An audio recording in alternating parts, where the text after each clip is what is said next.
Psihologia lui Machiavelli despre prieteni falși și 4 tehnici pentru a nu fi niciodată trădat. Există un moment specific în care descoperi adevărul despre oamenii. Nu este când te îmbrățișează de ziua ta, nici când postează poze cu tine pe rețelele sociale. Este în acea tăcere stânjenitoare, după ce ai cerut ajutor și ai auzit doar scuze goale, semnele unei prietenii false. Este când mesajul tău rămâne fără răspuns zile întregi, dar vezi persoana online, vorbind cu alții, trăindu-și viața normală în timp ce tu aștepți. Ți-ai petrecut întreaga viață colecționând contacte în telefon, crezând că sunt prieteni, schimbând favoruri, crezând că era reciprocitate, păstrând secrete, crezând că creai legături de nerupt, dar lasă-mă să-ți spun ceva ce o să doară. Ai fost singur tot timpul, doar că nu ți-ai dat seama încă. Machiavelli a înțeles asta acum secole, într-o epocă fără rețele sociale, fără măști digitale, fără filtre pentru a ascunde adevărul. El a văzut jocul așa cum este cu adevărat. O tablă unde fiecare piesă se mișcă din interes propriu, unde loialitatea este o monedă de schimb și prietenia este o investiție temporară cu dată de expirare. Partea cea mai crudă nu este să descoperi că oamenii sunt falși și mint. Este să realizezi că ai știut întotdeauna în adâncul sufletului, dar ai preferat să ignori semnele. Acel prieten care apare doar când are nevoie de ceva. Acea persoană care dispare când ești la greu. Acel grup care te include doar când este convenabil. Ai văzut toate astea întâmplându-se, dar mintea ta a creat scuze, justificări, narațiuni pentru a proteja iluzia. Știu de câte ori ai fost aruncat deoparte imediat ce utilitatea ta s-a terminat. Știu de promisiunile care s-au evaporat când vântul și-a schimbat direcția. Fiecare amintire este un cuțit pe care tu însuți l-ai înfipt alegând să crezi în teatru în loc să vezi realitatea din culise. Lumea reală funcționează cu reguli pe care nimeni nu ți le-a predat la școală. Reguli care contrazic tot ce ți-a spus familia despre bunătatea răsplătită. Reguli care transformă cel mai bun prieten din copilărie într-o persoană toxică care acum concurează cu tine din orice motiv. Reguli care fac ca confidența ta de ani de zile să-ți divulge secretele la prima oportunitate avantajoasă pentru ea. Nu ești pregătit să accepti asta. Creierul tău luptă chiar acum, căutând excepții, cazuri speciale. Acea unică persoană care ar fi diferită. Ține-te de speranța asta încă puțin. Vei avea nevoie să o lași să plece în curând, dar încă nu a venit timpul să-ți îngropi ultimele iluzii. Mașina de fabricat iluzii începe de vreme. Din copilărie ai fost programat să crezi că oamenii buni atrag oameni buni, că dedicarea generează reciprocitate, că există o justiție cosmică răsplătind pe cei loiali. Părinții ți-au spus asta, școala a întărit-o, filmele au confirmat-o. Dar această programare are un singur obiectiv, să creeze o societate de miei ascultători care nu pun întrebări când sunt folosiți. Machiavelli numea asta arta de a menține poporul mulțumit cu firimituri. El știa că atâta timp cât crezi în prietenia adevărată, rămâi vulnerabil. Atâta timp cât ai încredere oarbă, nu observi mișcările de pe tablă. Atâta timp cât aștepți loialitate, alții au calculat deja exact când te vor abandona. Și cel mai tulburător, ei nu simt vinovăție. Pentru ei este doar strategie. Mecanismul este simplu și brutal. Mai întâi îți vând ideea că legăturile umane sunt sacre, apoi investești timp, energie, secrete, favoruri, crezând că construiești ceva solid. Dar iată adevărul golgoluț. Doar hrănești ego-ul și interesele altora. Fiecare favor pe care îl faci, fiecare secret pe care îl împărtășești, fiecare vulnerabilitate pe care o expui, totul devine muniție. Muniție care va fi folosită nu când te aștepți, ci când va fi cel mai avantajos pentru cine o deține. O să-ți arăt cum funcționează în practică. Acea colegă de serviciu care a devenit prietena ta, care știe de problemele tale de acasă, de nesiguranțele tale, de planurile tale de a schimba locul de muncă, ea nu păstrează aceste informații într-un seif sacru al prieteniei. Arhivează date care pot fi utile mai târziu. Poate când apare acea promovare pe care o vreți amândouă. Poate când trebuie să devieze atenția de la propriile greșeli. Poate când pur și simplu decide că nu-i mai ești de folos pentru planurile ei. Și atunci, într-o ședință oarecare, vulnerabilitățile tale devin glume. Secretele tale devin bârfe de coridor. Încrederea ta devine sentința ta. Rețelele sociale au amplificat această mașină de iluzii până la niveluri inimaginabile. Acum vezi 300 de oameni sărbătorind ziua cuiva online, inimi și mesaje drăguțe inundând cronologia. Pare dragoste, pare conexiune. Pare că acea persoană este cu adevărat iubită, dar așteaptă să aibă nevoie de ajutor real. Bani împrumutați, un loc unde să stea după o despărțire, sprijin într-o criză adevărată de sănătate. Tăcerea va fi asurzitoare. Aceiași care au scris sunt aici pentru tine oricând, dispar ca fumul. Machiavelli a scris că oamenii sunt atât de simpli și atât de gata să se supună necesităților momentului. Traducând pentru viața ta, oamenii vor fi de partea ta atâta timp cât este convenabil, atâta timp cât nu costă nimic, atâta timp cât aduce vreun beneficiu. În secunda în care balanța se înclină spre negativ, în momentul în care a te ajuta, asta înseamnă orice sacrificiu real. Legătura pe care o credeai indestructibilă se dezvăluie pentru ceea ce a fost mereu. O linie fragilă de conveniență mutuală care se rupe la cea mai mică tragere. Cel mai rău este că participi activ la această farsă. Tu de asemenea menții zeci de contacte pe care abia le cunoști. Oameni pe care îi păstrezi pentru aparențe, pentru networking, pentru siguranță socială. Tu de asemenea joci, doar că nu recunoști. Diferența este că unii joacă conștienți de reguli, știind că totul este temporar și condițional, în timp ce tu încă te prefaci că jocul nu există, că relațiile tale sunt diferite, speciale, imune la legea universală a interesului propriu. Te agăzi de excepție, în timp ce nimic în jur nu confirmă că există. Acum îți voi dezvălui secretul pe care Machiavelli l-a descoperit și pe care majoritatea mor fără să-l înțeleagă. Problema nu a fost niciodată falsitatea oamenilor. Problema este că tu aștepți ca ei să acționeze împotriva propriei naturi. Este ca și cum te-ai supăra că focul arde sau că apa udă. Oamenii vor alege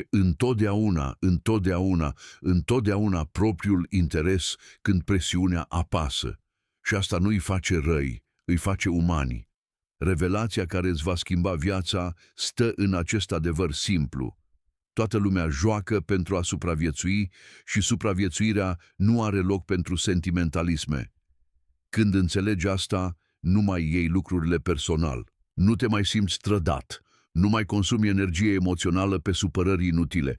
Pur și simplu accepți regulile jocului și decizi cum vei juca. Machiavelli nu era crud când a scris Cartea Principele. Era chirurgical. A văzut că puterea nu curge spre cei buni, ci spre cei care înțeleg cum funcționează. A văzut că loialitatea nu este o virtute, este un instrument. Și instrumentele sunt utile doar atât timp cât funcționează. Când ruginesc, când se strică, când devin învechite, sunt înlocuite fără ceremonie. Simți disconfortul acum pentru că o parte din tine recunoaște semnele că asta este adevărat. Îți amintești de acea dată când tu însuți ți-ai ales interesul în detrimentul cuiva. Poate a fost subtil, poate ai creat o narațiune pentru a justifica. Dar ai făcut-o, toți facem. Diferența este că unii recunosc și folosesc asta strategic, în timp ce alții trăiesc în negare, prefăcându-se victime când sunt lăsați în urmă. Adevărata libertate începe când nu mai aștepți ca oamenii să fie diferiți de ceea ce sunt. Când accepți că prietenia are preț, că dragostea are condiții, că loialitatea are dată de expirare. Nu este pesimism, este luciditate. Este diferența dintre a naviga legat la ochi într-o furtună și a naviga văzând fulgerele apropiindu-se. Iată cel mai valoros insight. Odată ce accepți asta, poți în sfârșit construi relații oneste. Nu oneste în sensul romantic de prietenie adevărată, ci oneste în sensul de transparente. Știi ce vrea fiecare, știi cât valorează fiecare conexiune, știi când este timpul să investești și când este timpul să-ți reduci pierderile. Nu mai ești idiotul care continuă să bage monede într-un aparat stricat așteptând premiul. Ceea ce Machiavelli a înțeles și puțin acceptă este că claritatea este putere. Când vezi oamenii așa cum sunt, nu cum ai vrea să fie, câștigi un avantaj brutal. Nu mai irosești resurse pe cine nu merită investiția. Nu te mai expui pentru cine va folosi vulnerabilitățile tale ca arme. Nu mai construiești castele de nisip care se pot prăbuși în orice moment. Începi să joci șah în timp ce alții încă joacă șotron. O să-ți arăt exact cum să identifici unde apare acest adevăr în viața ta în fiecare zi și tu te prefaci că nu vezi.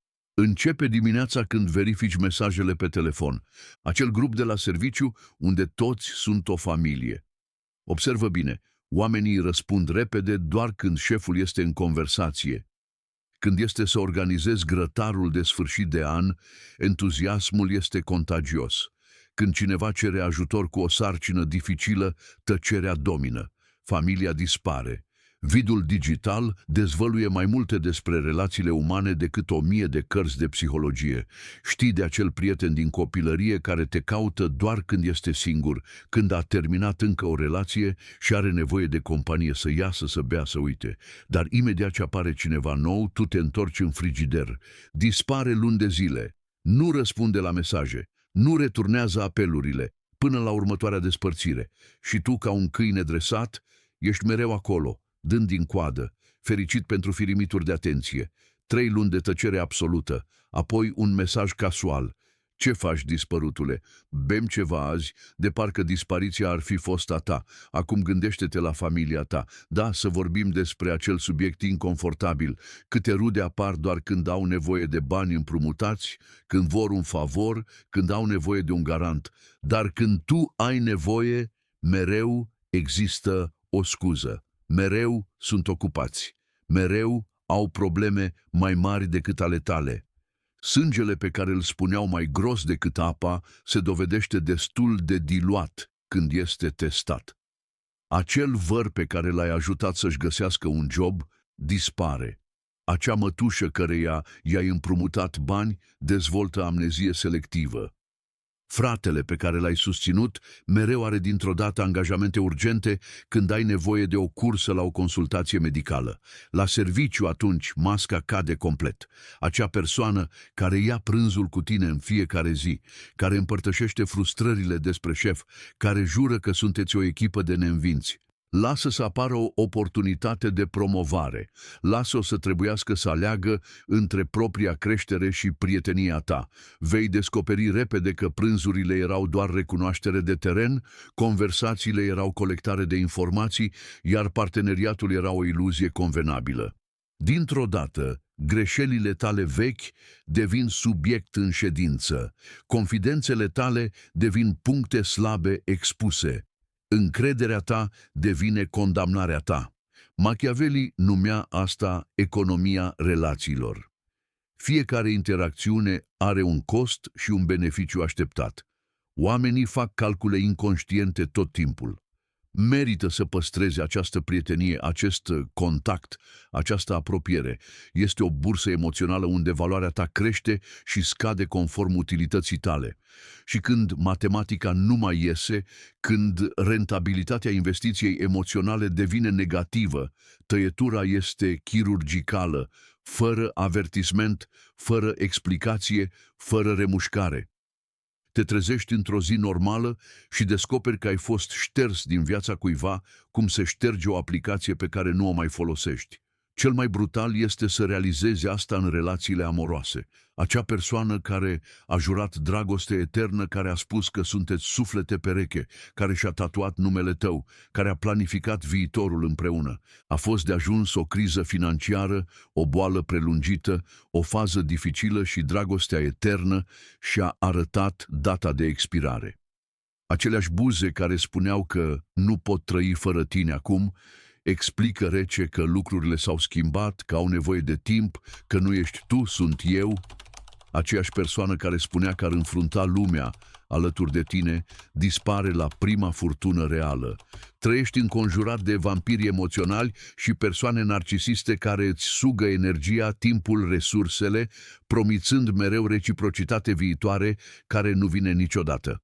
Și cel mai rău, tu permiți, tu îngădui, tu chiar aperi acești oameni când cineva încearcă să te avertizeze, pentru că a recunoaște adevărul ar însemna să înfrunți golul. Ar însemna să accepți că mare parte din conexiunile tale sunt miraje în deșertul existenței umane, că ești mai singur decât ți-ar plăcea să recunoști. Socoteala este simplă și devastatoare, adună toate orele investite în oameni care te-au aruncat, toți banii împrumutați și niciodată returnați, toată energia emoțională irosită pe cine nu merită, toate secretele împărtășite care au devenit bârfe.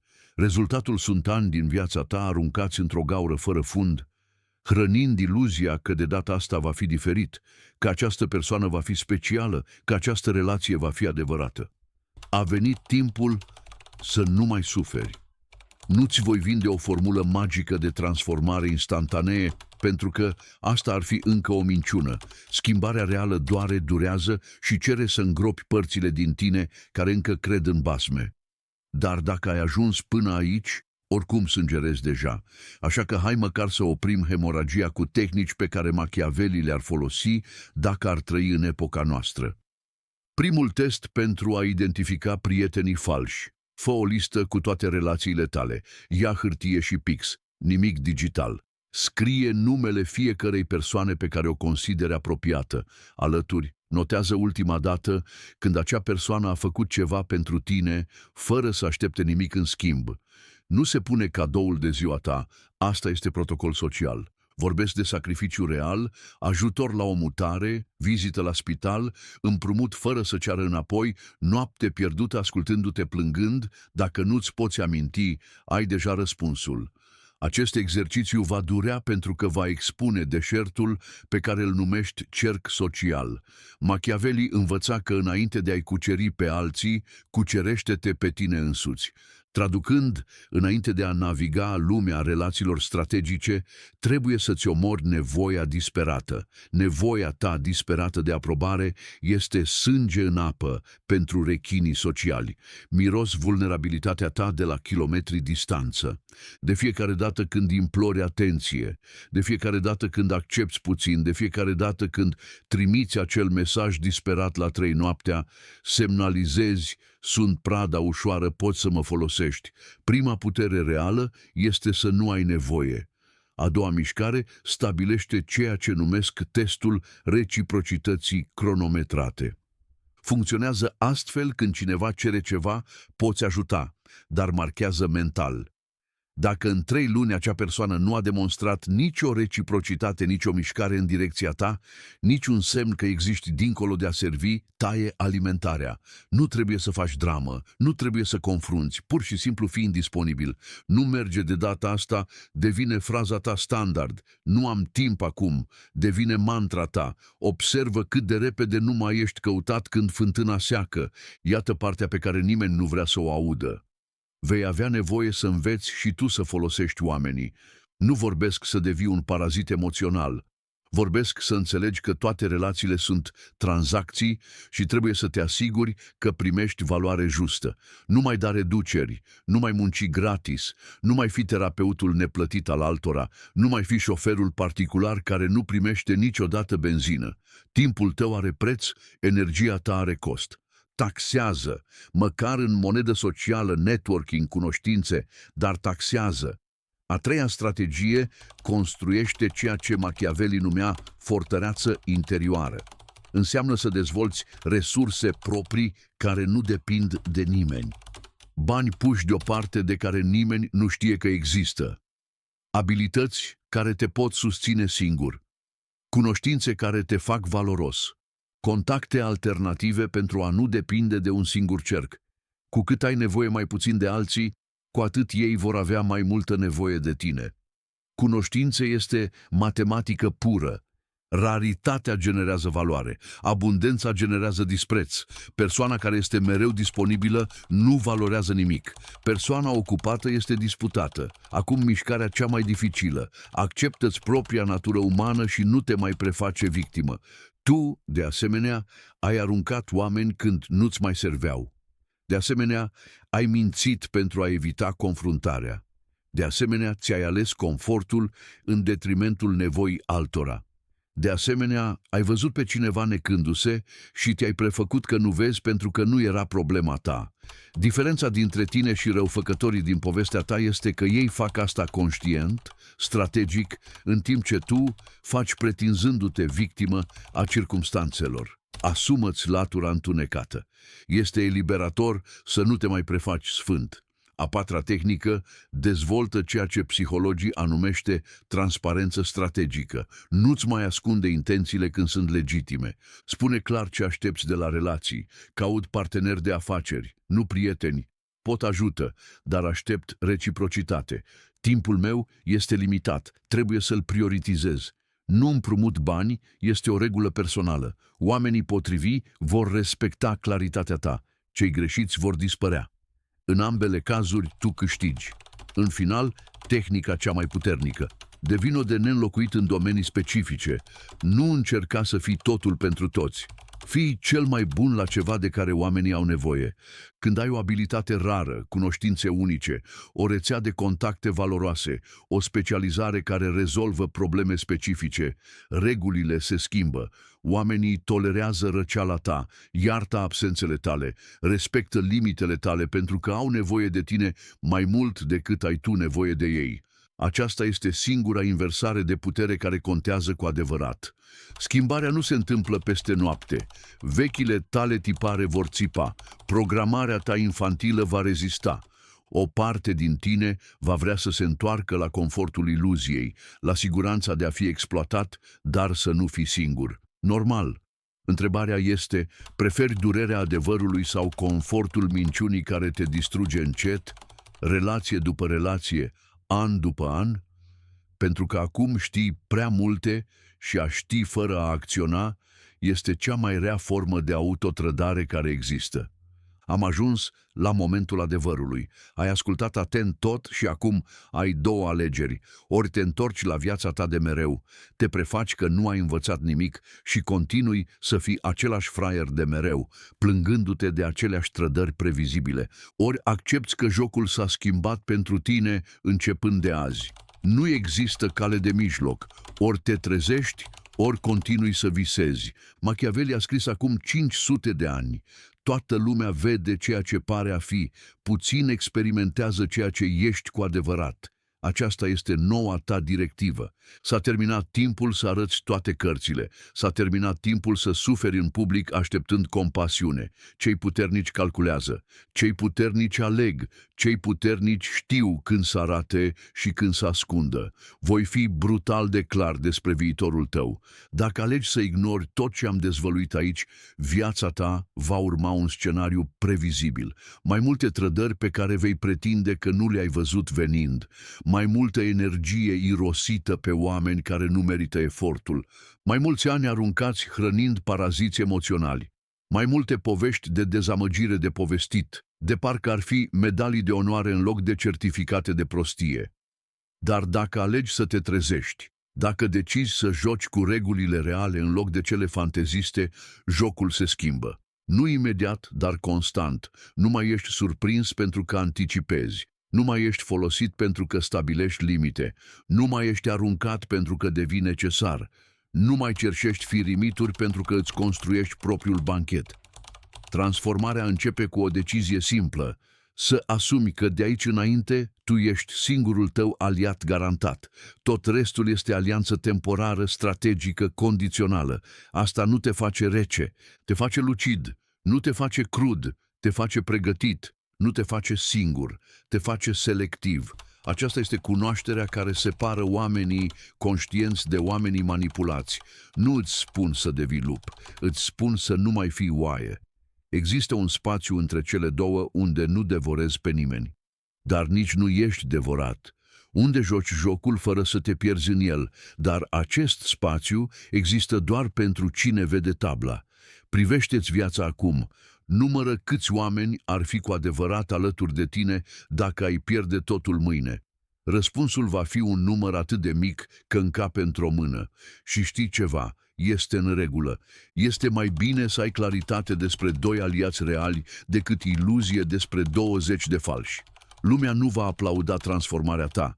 Oamenii vor simți schimbarea și nu le va plăcea. Vor spune că te-ai schimbat, că ai devenit calculat. Este țipătul cuiva care a pierdut o sursă ușoară de exploatare.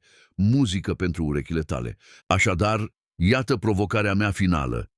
Ieși de aici și fă lista pe care am menționat-o. Aplică reciprocitatea cronometrată pentru 90 de zile. Construiește o abilitate pe care nimeni nu ți-o poate lua. Și mai ales, nu mai da totul pentru cine nu ți-ar da nimic. Adevărul despre relațiile toxice este pe masă. Jocul este explicat. Regulile sunt clare. Acum depinde de tine. Ce vei face cu această cunoaștere definește dacă vei fi jucător sau piesă pentru tot restul vieții.